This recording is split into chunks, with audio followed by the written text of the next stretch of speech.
ഒരുപാട് കാലവും ഞാൻ തിരുവനന്തപുരമാണ് നോക്കുന്നത്.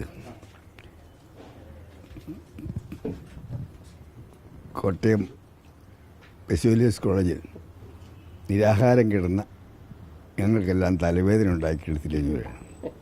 അന്ന് മുതൽ എല്ലാ രംഗത്തും പോരാട്ടങ്ങളിലാണ്.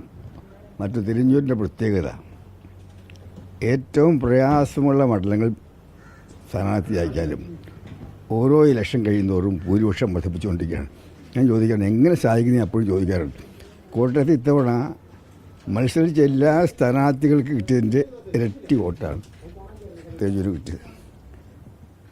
ഏതെല്ലാം ചുമതല ഏർപ്പെടുത്തിയിട്ടുള്ളൂ, പാർട്ടിയിലായാലും ഗവൺമെൻറ്റിലായാലും.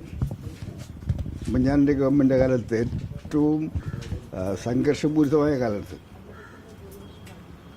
ഏറ്റവും പ്രയാസമുള്ള പല വകുപ്പുകളും കൈകാര്യം ചെയ്യാൻ ഏൽപ്പിച്ചപ്പോഴും അതെല്ലാം വളരെ വിജയകരമായി എല്ലാ സങ്കീർണതകളെയും പ്രതിസന്ധികളെ ജീവിച്ചുകൊണ്ട് അന്ന് ഗവൺമെൻറ്റിനും ഉമ്മൻചാണ്ടിക്കും കരുത്തായിട്ടിരുന്നത് രാധാകൃഷ്ണനാണ്.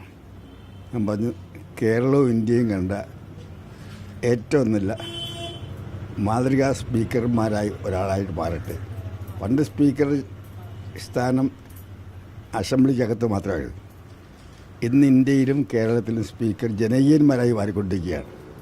അപ്പോൾ അസംബ്ലിക്കകത്ത് നല്ല സ്പീക്കർ, നല്ല ജനകീയ സ്പീക്കർ, ഈ രണ്ട് നിലയിലും തിരുവഞ്ചൂർ കേരളത്തിലെ ജനങ്ങൾക്ക് ഏറ്റവും പ്രിയപ്പെട്ട ഒരു സ്പീക്കറായി മാറട്ടെ എന്നാണ് എൻ്റെ ആശംസ.